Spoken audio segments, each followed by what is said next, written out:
What's going on, guys? Jake Tiesler here with the latest Mustang and automotive news. Today we're checking out my 2000 Land Cruiser with 349,000 miles. This is in River Rock, Mica, but the topic of the video today is how do you pick a Land Cruiser? If you're looking to purchase one on the used market, what do you look for? What do you avoid? And also, this is generally for used cars. So, first things first, does the vehicle have a clean title? Let's just start with that. Unless the car is greatly undervalued on the market, don't deal with a bad title, rebuilt title, because they're just hard to deal with. Now, if it's a throwaway car, like something you want to deal with on the weekend, that's fine. Let's say this is a $12,000 vehicle on the used market and the title's rebuilt, I still wouldn't pay more than $3,000 or $4,000 for it, okay? So it needs to be more than 50% less of the market value. Next thing to look for is, does the vehicle just look good? When you walk around, if you're not in love with the vehicle, why deal with the vehicle in the first place? Get the paint color you want, preferably. This is the exact color that I wanted. Does it look good from 10 feet away? Does it look good from 5 feet away? It's very important the way my car looks. If I don't love the way it looks, then I don't want it. What's the point? Find something that you like. I like the white ones. I like this color. I really like the black ones as well. So this is things that you want to consider when you're purchasing a vehicle. Why purchase it if you don't like the color? The next thing is, does the vehicle leak? So if all you have to do is look underneath. Do you have a wet oil pan? Do you have a wet rear differential? Does the transmission leak? Another thing to see if it's a leaky vehicle, just look underneath the vehicle. Try to find where the previous owner parked it, see if there's any wet spots underneath it, right? So while you're underneath the vehicle, the next biggest thing is rust. Does the vehicle have rust? You need to look underneath the running boards, even open the door on the Land Cruisers, on the trunk, the rear hatch. A lot of times they'll have rust around the lock, key and lock mechanism. You can even look up here around the window sills, look everywhere, pop the hood, everything. The next thing I would look for is, how many owners has the vehicle had? Is it the original owner? And if it's the original owner, or it doesn't matter, just what kind of tires do they put on it? Do they put expensive, high quality tires, or do they put cheap tires? That can let you know a lot about the vehicle if it's been maintained well, because a lot of times the original owners, they'll take it into the dealership and they'll have them put the Michelin Defenders or whatever they came with from the factory. Those are expensive tires. That means that they're taking the vehicle to the dealership to get the oil change. This even has OEM headlights that they replaced for some reason. The exhaust, the header was replaced. The exhaust manifold was replaced on this at a Toyota dealership. So this was highly maintained. That's telltale indicators that the vehicle was very well taken care of. So maintenance records, if you can. There's a Toyota website. You can throw the VIN in and see what kind of maintenance records, what's been done to the vehicle, if it's been taken care of or not. Now, this vehicle was owned from someone for about 2 years, I believe. Original owner for like 20 years, and then the second owner for like 2 years. And I noticed some of the parts were not OEM Toyota parts. So if you can catch one before they start throwing on AutoZone and Napa parts, it's better, because Toyota, you really want to use Toyota OEM parts to fix the vehicle. They'll last a lot longer and you don't have to worry about them breaking. So just look, do a walk around the vehicle. Does it have, okay, got a dent there, there's one here, you know, and you just ask the owner about it. What happened? How long have you had the car? And you can get a good idea about the vehicle based on the personality of the owner as well. Are they an engineering type that's meticulous about maintenance? Or are they an off-roader and they've owned it for 10 years and they've just been pulling a 6,000-pound trailer and taking it off-roading? Which vehicle do you think is going to be in better condition after 10 years? An engineer that drives it to his day job, or a dentist and then has it maintained at the local Toyota dealership, or someone who takes it off-roading every weekend. All the suspension is done, and the boots are busted and it's leaking and all this stuff, right? So I highly recommend spending 10, 20, 30% more finding a single owner vehicle that has been well maintained, stock as can be, and then you slowly upgrade it as you want. That's the best way to do it. I've had over 50 cars. That's what I highly recommend. Now on these vehicles in particular, Land Cruisers, you have the heater tees that bust. They're plastic. You can replace those pretty easily, even if you're a do-it-yourself even if you're not a mechanic, you can do them yourself pretty easily. These heater tees were busted. They busted on me on the way to jiu-jitsu class one day, and I fixed them with some, it's like putty that you, like PVC, I can't remember what it's called, but basically JB Weld, plastic JB Weld, and I fixed this vehicle on my own on the side of the road, and then ordered some OEM Toyota heater tees and replaced them. Some of the other things to look for is, has the car been repainted?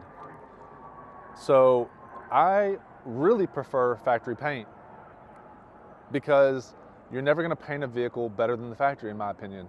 And I feel like the factory paint, I just won't buy vehicles that have been repainted because I just don't like vehicles that have been repainted. I want it to be factory stock, well maintained, single owner. That's what I'm looking for. Those will hold your value.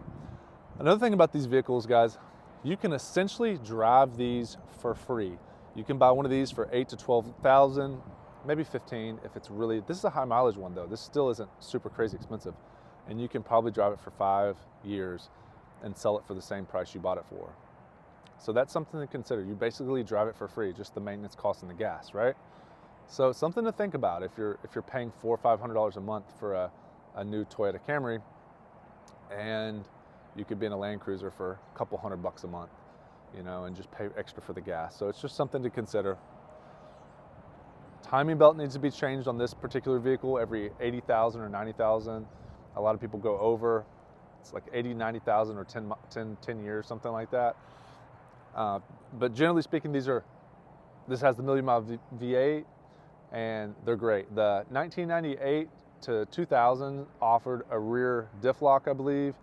And then the 2000 to 2002, there wasn't many changes. I believe they did offer a nav on the dash in like 01, 02 possibly. The biggest changes were in 2003 when they offered the 5-speed automatic transmission.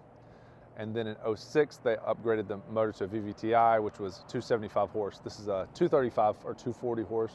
So more horsepower on the newer ones. And then they also had hydraulic suspension, so as an option. So you could lower the vehicle, raise the vehicle. And I really like the hydraulic suspension. I've never driven one besides the Lexus. The Lexus LX 470 is the Lexus version of this vehicle, and I think they're amazing also. But the resale value is obviously going to be better on the Land Cruiser because everyone likes the Land Cruiser, the name. So if you're in the market, the cheaper ones are going to be the 1998 to 2002s, and the most expensive obviously is the 06, 07s. One of the things I also wouldn't worry about is the price, the mileage. The mileage is only a factor if the vehicle doesn't have good maintenance records. So if the vehicle doesn't have good maintenance records, then I would, that's the primary thing. It's not the mileage that you look at. You look at, does it have nice tires on it? Does it have a book of history from the local Toyota dealership where they just maintained it? Because if it's been maintained and it has 400,000 miles on it, and you look underneath, there's no oil leaks, there's no rust. This guy just drove it to his dentist's office for, you know, the last 15 years, 20 years.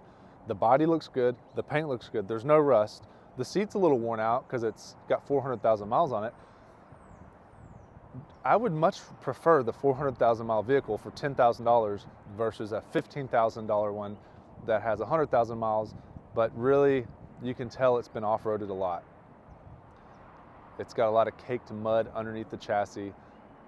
The transmission is leaky, it's a little wet looking, the diff is wet, maybe it's dripping, it hasn't been maintained well. I would much prefer the dentist owned, he didn't take it off-road, he didn't tow anything with it, he didn't go off-road. I would much prefer the higher mileage for, you know, way less price, obviously. So that's how I enjoy to buy vehicles. I bought this one for $8,500 and it's been the best purchase I ever made. I just love it. I just love it. I purchased these wheels. These are the SCT F5 16x8, and then 0 offset, and then the tires are 285, 75, 16. It gives it a great look with the black against the River Rock mica, and the windows were already tinted from previous owner. And I just upgraded the headlights with the LEDs and the fog lights, the dome lights, and the door lights, and then the license plate, all with LEDs. I'll drop the link below for that. And then there's a CARPODGO that you can purchase that I got also, and you can get something like $50 off the CARPODGO. So if you're interested in that, I have the link below as well. You can get $50 off. But basically the window sills, there's a link for that as well. That's all I did. I did LEDs, wheels and tires, and the visors, and I did the CARPODGO. And I freaking love. I've got a cooler in the back that allows me to keep things cold for overlanding. And that's pretty much it. It's been a freaking amazing vehicle. Off the top of my head, that's all that I can help you with right now. If you have any questions, drop it below and I'd love to help you out. If you're interested in purchasing a Land Cruiser, send me the link on my Instagram and I'll check it out for you and give you my opinion on it. They're great vehicles. The main thing that I would look at is, obviously on any used car, clean title. Does it look good? Is it something that you want? The other thing I didn't mention, you have to drive the vehicle. Does it drive good? You need to listen and drive multiple ones so you know what it actually feels like to be driving a good vehicle. Go drive a handful of them. You're probably gonna have to look at 10. I've been looking at cars a long time, so I can look at them through the ad and understand if it's a good purchase or not. But if you don't know, you probably need to go look at 10 of them in order to see the different quality of vehicles that you're looking at. Because if you just go look at the first one and purchase it just because it's a good price, which is what I did when I was 16, I bought an 84 Mustang and had the doors cut out, and I just bought the first thing. I should have just bought the 87 with the fuel inject. It was 84. Should have just got the 86 and paid $500 more and got the fuel injected, but I didn't know. So if you don't know, you need to go experience it and go drive a bunch of them, and then you'll have a better idea where to put your money. Oh, this one drives a lot better, this one looks a lot better, and you'll find a good balance of something that's been taken care of, something that has good paint, no rust, doesn't leak, all the windows work, the AC works, all these kinds of things that you need to look into. Does it have a stack of records? All that. Hopefully that helps you. If you have any questions, drop it below. Follow the Instagram, comment, and I'll get back to you as soon as I can. And there's links for all the parts on the vehicle as well. Catch you in the next video.